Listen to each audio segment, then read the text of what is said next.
So all of our food comes from seeds, but we often forget to think about where that seed comes from. A lot of seed is produced in climates and areas really different than the ones that we have here, and they're produced to grow in climates really different than what we have in Northwestern Ontario.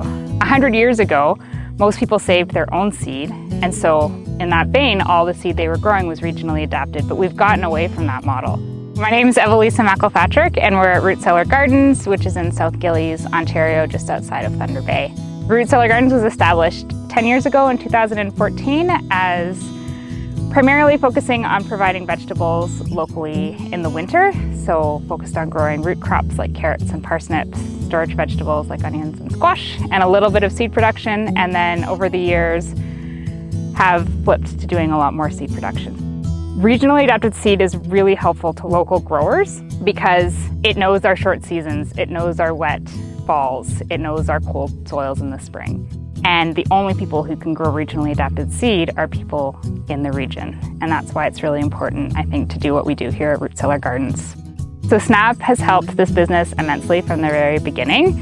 I got some startup funding from SNAPP, which allowed me to get the equipment I needed to create the garden in the first place.